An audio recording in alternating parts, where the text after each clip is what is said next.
नमस्कार, शाम के 7 बजने वाले हैं। खबर दमदार के इस वक्त के बुलेटिन के साथ मैं हूं अनुपम। उत्तर प्रदेश में उपचुनाव को लेकर अब हलचल तेज हो गई है। दिल्ली में जेपी नड्डा के घर पर बड़ी बैठक होने वाली है। बैठक में शामिल होने के लिए भूपेन्द्र चौधरी, ब्रजेश पाठक पहुंच चुके हैं। अमित शाह, जेपी नड्डा के साथ सीएम योगी भी पहुंचने वाले हैं। जानकारी के मुताबिक बीजेपी की ओर से हर सीट पर 3-3 नामों को तय किया गया है। सूत्रों की माने तो आज की बैठक में बीजेपी उम्मीदवारों के नाम तय होने की संभावना है। ये बड़ी खबर यहां पर हम आपको बता रहे हैं। यूपी उपचुनाव को लेकर बड़ी बैठक, अमित शाह भी बैठक में शामिल। जेपी नड्डा के आवास पर बीजेपी की बड़ी बैठक यहां पर हो रही है। थोड़ी देर में ये बैठक शुरू होगी। 7 बजे का वक्त इस बैठक के लिए बताया जा रहा था। ये बड़ी जानकारी यहां पर हम आपको दे रहे हैं। तस्वीरें इस वक्त आप देख रहे हैं। ब्रजेश पाठक, उत्तर प्रदेश में डिप्टी सीएम, वो वहां पर पहुंचे हैं। उत्तर प्रदेश में 10 सीटों पर उपचुनाव होना है। और पवन गौड़ हमारे साथ दिल्ली से बातचीत करने के लिए हमारे साथ सीधे जुड़ रहे हैं। पवन, 7 बजे का वक्त बैठक के लिए तय किया गया है। क्या जानकारी मिल पा रही है? कितनी देर में बैठक शुरू होगी और कौन कौन से लोग वहां पर पहुंच चुके हैं?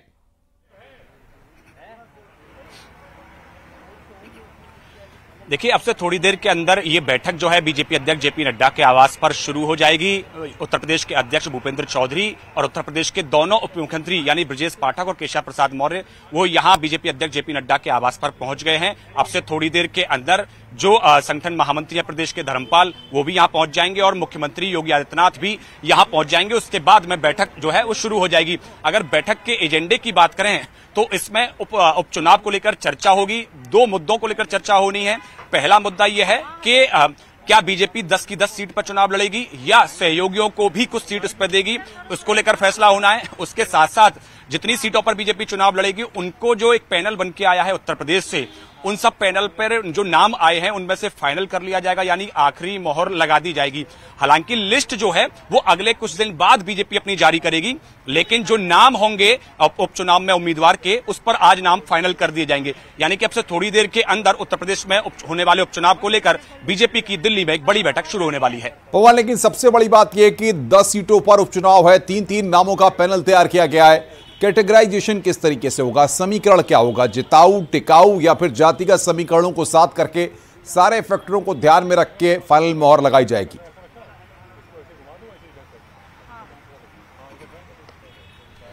देखिए, जो सारे समीकरण हैं वो तो तैयार किए ही जाते हैं। उसमें जातिगत समीकरण होता है, क्षेत्रीय समीकरण होते हैं। सारी चीजों को बीजेपी ध्यान में रख के ही टिकट का आवंटन करती है। लेकिन सबसे बड़ा फैक्टर होता है जिताऊ, कि कौन उम्मीदवार विधानसभा उपचुनाव में जीत सकता है, उस सीट पर सबसे ज्यादा मजबूत उम्मीदवार कौन है, उसको लेकर पार्टी सबसे ज्यादा उस पर मोहर लगाने की तैयारी में होती है। तो आज भी उन सब नामों पर चर्चा की जाएगी कि सबसे ज्यादा जिताऊ उम्मीदवार कौन है, क्या जातीय समीकरण बन रहे हैं, क्या सामाजिक समीकरण तैयार हो रहे हैं। समाजवादी पार्टी ने 6 सीटों पर अपने उम्मीदवारों की घोषणा कर दी है। उसके लिहाज से कौन कौन और उम्मीदवार बीजेपी की तरफ से हो सकते हैं, उन सब विषयों को लेकर गहनता से मंथन किया जाएगा और उसके बाद में एक नाम पर फाइनल मोहर लगा दी जाएगी। बीजेपी, क्योंकि समाजवादी पार्टी ने 6 नामों की घोषणा कर दी है, बीजेपी यहां ये चर्चा भी करेगी कि अपने सहयोगी दलों को, क्योंकि इन 10 में से एक सीट मीरापुर वो लोकदल जीती हुई है, उसके अलावा एक मजवा सीट जो है वो निषाद पार्टी के पास थी। तो ऐसे में जो है बीजेपी इन सहयोगी दलों को भी सीट देगी या अकेले बीजेपी 10 की 10 पे चुनाव लड़ेगी, वो भी इस बैठक में तय कर लिया जाएगा। आप नजर बना के रखिए, आगे भी हम आपसे अपडेट लेंगे। बहुत बहुत शुक्रिया आपका। तो कुछ ही देर में बैठक शुरू होने वाली है। डिप्टी सीएम ब्रजेश पाठक और डिप्टी सीएम केशव प्रसाद मौर्य समेत तमाम नेता वहां पर, भूपेन्द्र चौधरी भी वहां पर पहुंच गए हैं। ये तस्वीरें इस वक्त हम आपको दिखा रहे हैं।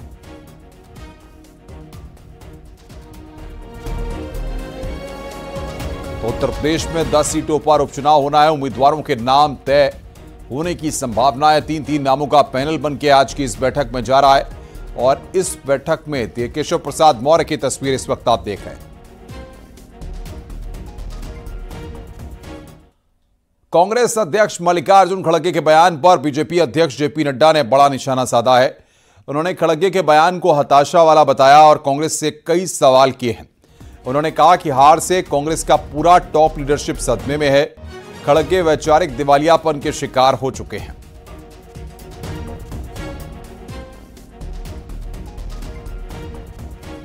तो पाकिस्तान कांग्रेस का हमदर्द है, जेपी नड्डा ने यह किया और खड़गे का बयान कांग्रेस की हताशा है।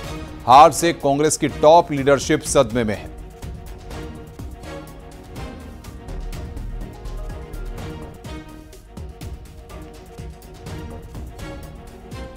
कांग्रेस के अर्बन नक्सल्स होने के जवाब में मल्लिकार्जुन खड़गे जी का कल ही जो भाजपा को आतंकी कहने का बयान आया, कांग्रेस की इसी हताशा और वैचारिक शून्यता को दर्शाता है।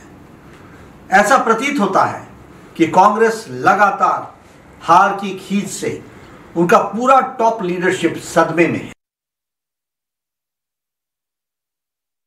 कांग्रेस बताए संसद पर हमला करने वाले दोषी आतंकी अफजल गुरु की फांसी को रुकवाने के लिए आधी रात को सुप्रीम कोर्ट के दरवाजे किसने खटखटाए थे।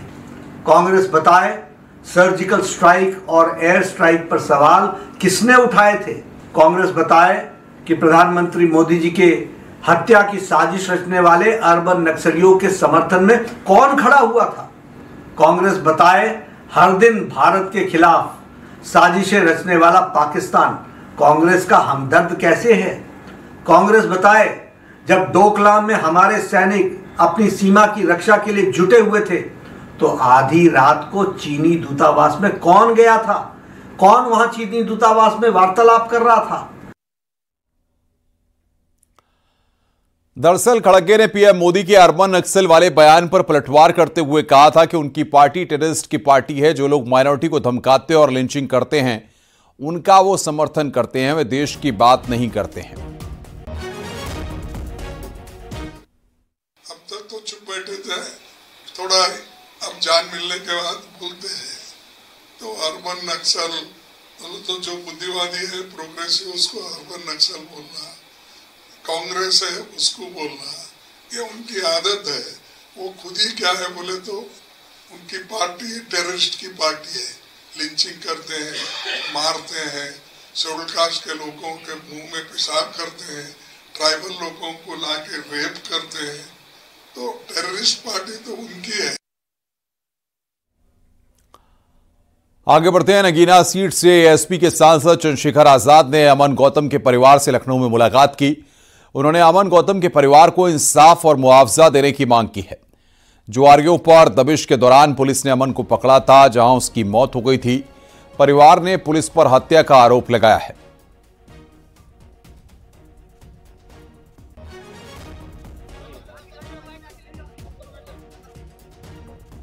उत्तर प्रदेश में और देश में दलितों की जान दाल से भी सस्ती हो गई। दाल महंगी है, दलितों की जान सस्ती। 4 लोगों की हत्या जो है सरेआम गोली से मारकर की जाती है। वो जख्म भरे भी नहीं थे।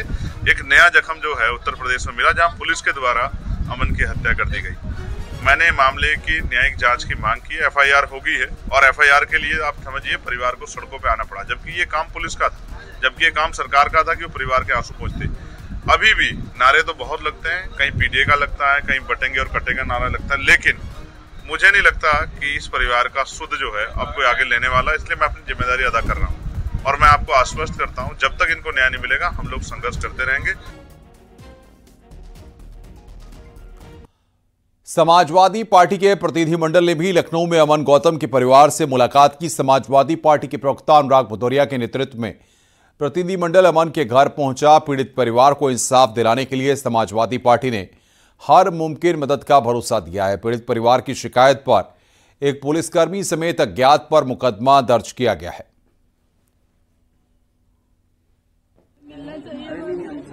तो परिवार को इंसाफ दिलाने का भरोसा दिलाया है। जुआरियों को पकड़ने के दौरान मौत का एक पूरा मामला है। लेने जा रहे हैं, समय हो जाएगा तो फिर दिक्कत हो जाएगी। मुंबई के बाबा सिद्दीकी हत्याकांड के आरोपियों पर बड़ी कार्रवाई हो सकती है। सूत्रों के मुताबिक शूटरों के घर पर बुलडोजर चल सकता है। दोनों शूटरों की प्रॉपर्टी की जांच शुरू हो गई है। राजस्व विभाग की टीम शूटर धर्मराज और शिवा की प्रॉपर्टी की जांच में जुट गई है। दोनों शूटर बहराइच के रहने वाले हैं। बहराइच में हमारी टीम आरोपी के घर पहुंची और उसके परिवार वालों से बातचीत की।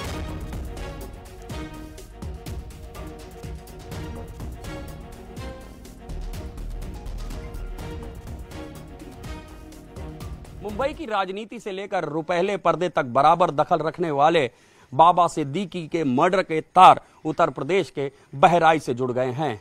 कैसरगंज के गंडारा गांव की इन्हीं गलियों के 2 शूटर धर्मराज और शिवा गौतम पर बाबा सिद्दीकी पर गोलियां बरसाकर हत्या करने का आरोप लगा है। मेरे ठीक दाहिने तरफ धर्मराज कश्यप का घर है, जहां पर उनके परिजन मौजूद हैं।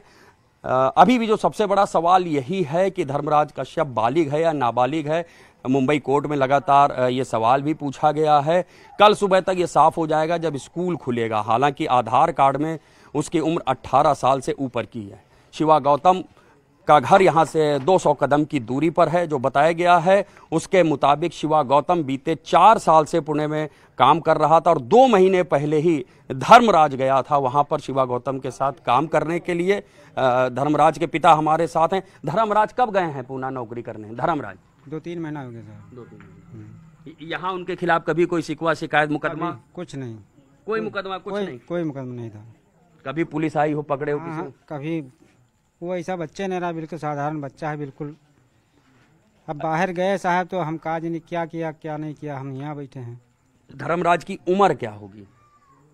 उम्र मान के चलो 17-18 साल की उम्र। मतलब पढ़े लिखे तो हम नहीं, अंदाजा बताए थे। यहाँ स्कूल गए थे? हाँ स्कूल जाते रहे। कब तक पढ़े? कहाँ तक? 4-5 किताब तो पढ़े हुए हैं। 4-5 तक पढ़े होंगे। तो नहीं गिलास पानी पियो साहब। तो आप देख सकते हैं ये उनके पिताजी हैं जिनका कहना है कि यहाँ किसी भी तरह की कोई शिकायत नहीं रही है। उनको अभी मानना है 17-18 के बीच में उसकी उम्र होगी। एक बड़ा हत्याकांड जिसके तार अब बहराइच से जुड़ चुके हैं। सारी एजेंसीज ने यहाँ पर डेरा डाल दिया है। कैमरामैन अनिल के साथ ऋषभमणि त्रिपाठी, न्यूज़ 18 बहराइच।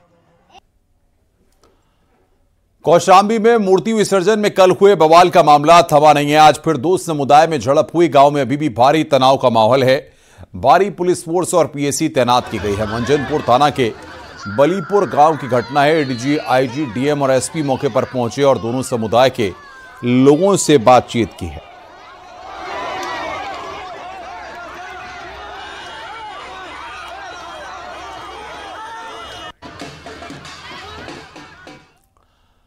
कौशाम्बी में मूर्ति विसर्जन के दौरान कल हुए बवाल का वीडियो सामने आया। इमाम चौक पर गुलाल पड़ने पर जमकर हंगामा हुआ था। वीडियो में दोनों पक्ष में मारपीट और पथराव होता दिखाई दे रहा है। इस मामले में पुलिस ने केस दर्ज कर लिया है। बलीपुर नारा गांव की यह घटना है।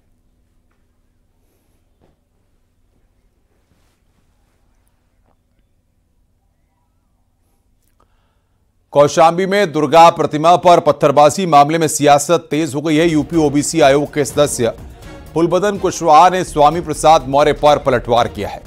उन्होंने कहा है कि स्वामी प्रसाद मौर्य अपना दिमागी संतुलन खो चुके हैं। उनके इशारे पर ही दुर्गा प्रतिमा पर पथराव हुआ। साजिशन बच्चों के हाथों में पत्थर थमाए गए। दरअसल इस मामले में स्वामी प्रसाद मौर्य ने हिंदुओं पर मुस्लिम बस्ती में घुसने का आरोप लगाया था। इस मामले में पुलिस 33 से ज्यादा लोगों को गिरफ्तार कर चुकी है। 5 लोग 10 लोग मूर्ति लेके जाते हैं और मूर्ति के साथ पथराव, मूर्ति पर पथराव होता है। मां भगवती की प्रतिमा को खंडित किया जाता है। मुस्लिम गुंडों के द्वारा पूरे माहौल को बिगाड़ने का प्रयास किया जा रहा है। और आपका ये बयान कि मुसलमानों की बस्ती में घुसकर हिंदू के पक्ष के लोग नारेबाजी कर रहे थे, मेरा ये मानना है कि जो कुशीनगर पुलिस काम कर रही है, 33 लोग जेल गए हैं। कुशीनगर को जो भी अशांत करने का प्रयास करेगा, कुशीनगर के वातावरण को जो बिगाड़ने का प्रयास करेगा, 33 ही नहीं 3300 को भी जेल भेजना पड़ेगा, जेल भेजेंगे। मुरादाबाद में समाजवादी पार्टी के पूर्व सांसद एसटी हसन ने आरएसएस प्रमुख मोहन भागवत के बयान पर प्रतिक्रिया दी है। हिंदू एकजुट रहे, इस बारे बयान पर एसटी हसन ने पॉलिटिकल बयान बताते हुए कहा कि मोहन भागवत जी देश की बात करनी चाहिए थी, न कि नफरतों की सौदागरी करके बीजेपी को फायदा पहुंचाने की बात। उन्हें कहना चाहिए था कि पूरे हिंदुस्तान के लोग एकजुट रहें, हिंदू, मुसलमान, सिख और ईसाई सभी एक साथ रहें।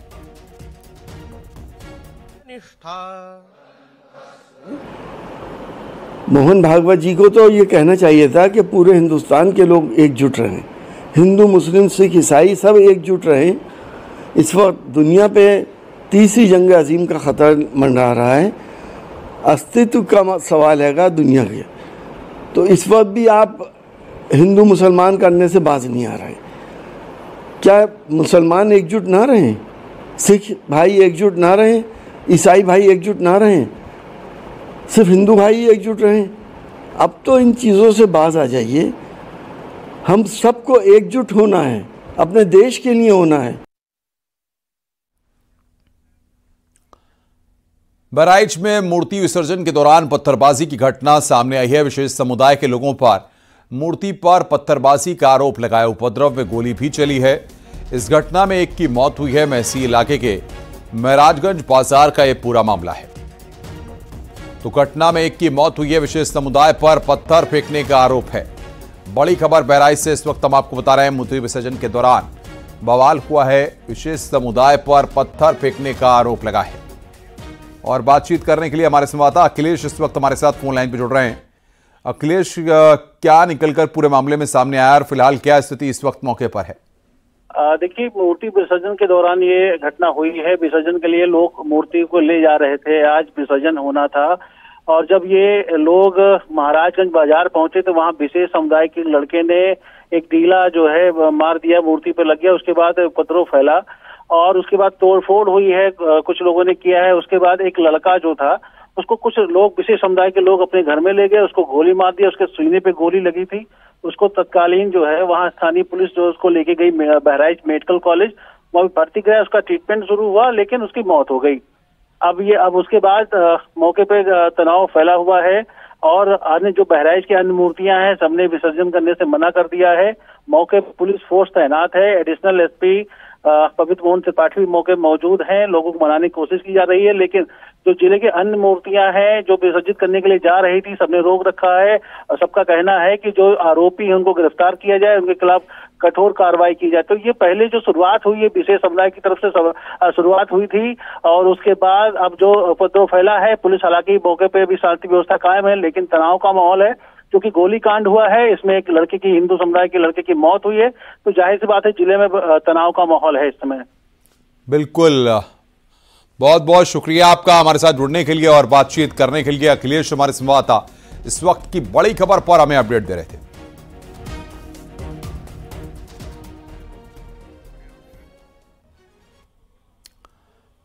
शामली से खबर है जहां पर लाइव बैंक लूट का पर्दाफाश हुआ। बैंक लूट के इकलौते मुख्य आरोपी अमरजीत को गिरफ्तार किया गया है। डीआईजी रेंज सहारनपुर और एसएसपी शामली ने इस बात की जानकारी दी। पुलिस के मुताबिक शातिर 36 लाख की लूट कर फरार हुआ था। पुलिस ने शातिर के कब्जे से 30 लाख कैश की रिकवरी की है। घटना में इस्तेमाल 2 तमंचे और एक मोटरसाइकिल भी बरामद की गई है। शातिर ने बैंक में अकेले घुसकर बैंक मैनेजर और कैशियर से 36 लाख रुपए लूटे थे। पुलिस के मुताबिक कर्ज चुकाने के लिए घटना को अंजाम दिया गया था। सदर कोतवाली क्षेत्र के लिलोन गांव से आरोपी को पकड़ा गया है।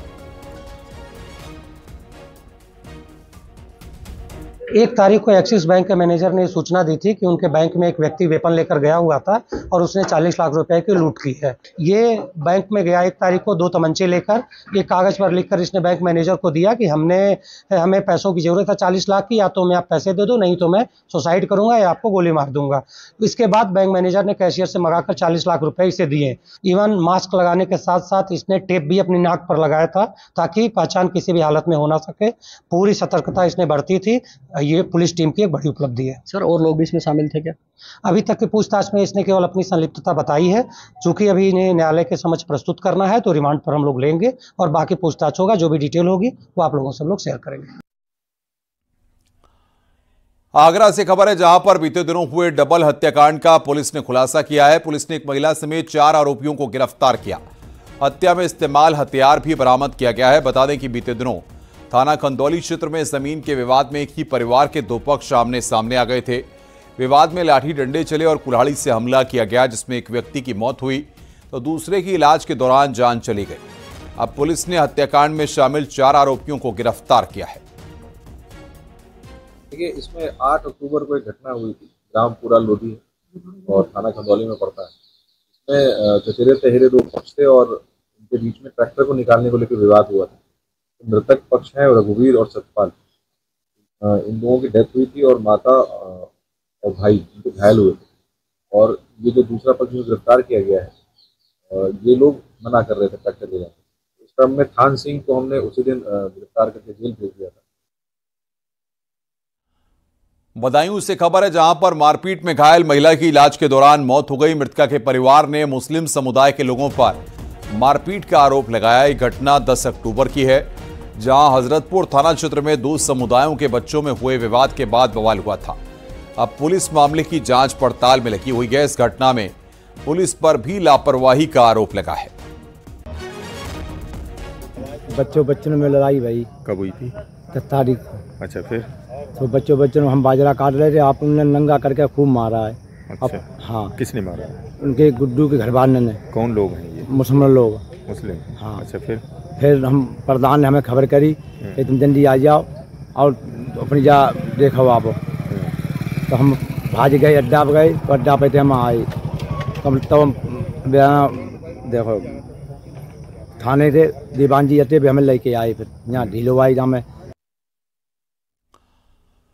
आगे बढ़ते हैं महोबा से खबर, जहां पर बीजेपी विधायक के आवास पर शस्त्र पूजा के बाद समर्थकों के लाइसेंसी बंदूक से अंधाधुंध फायरिंग का वीडियो वायरल हुआ। भाजपा विधायक ब्रजभूषण राजपूत और उनके समर्थकों पर अंधाधुंध फायरिंग का आरोप है। फिलहाल पुलिस प्रशासन मामले की जांच में जुटा हुआ है।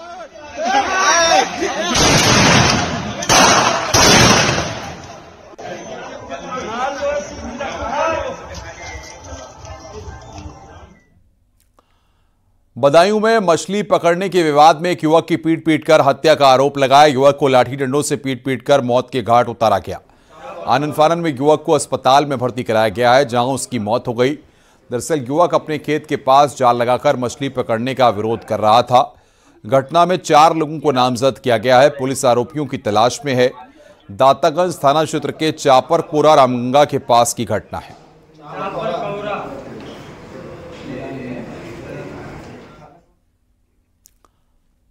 बिजनौर से खबर है, जहां पर वकील के ऑफिस में घुसकर मारपीट की घटना सामने आई है। हमलावरों ने ऑफिस में रखा कंप्यूटर और सामान तोड़ दिया। इस मारपीट में वकील को गंभीर चोट आई है। इस घटना के बाद वकीलों में गुस्सा है। थाना कीरतपुर के बस स्टैंड की यह घटना है।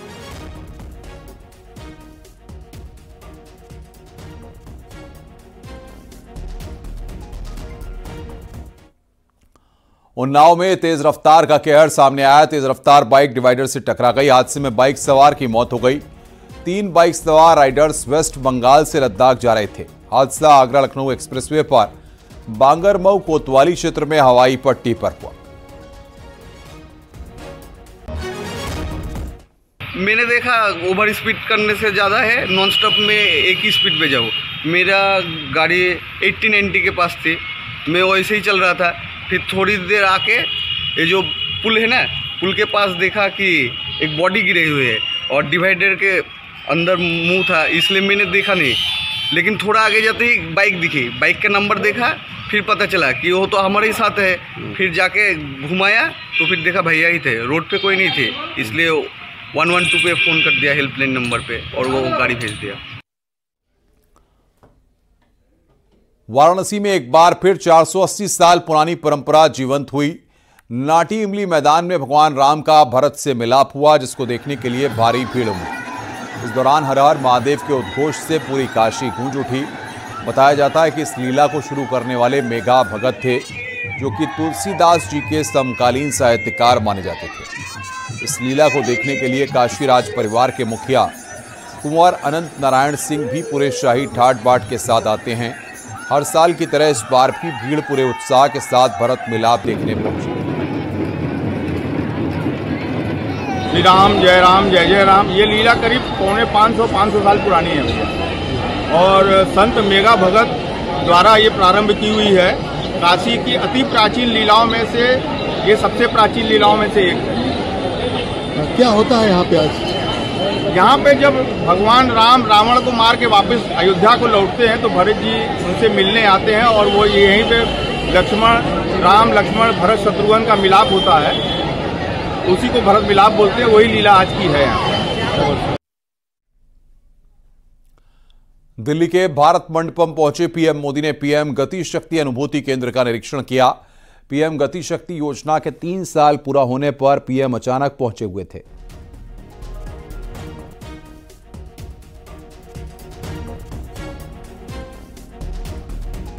तो भारत मंडपम पहुंचे हैं पीएम मोदी। ये तस्वीरें इस वक्त हम आपको दिखा रहे हैं। पीएम गति शक्ति अनुभूति केंद्र पहुंचे पीएम मोदी। ये तस्वीरें इस वक्त हम आपको दिखा रहे हैं। भारत मंडपम की यह तस्वीर है।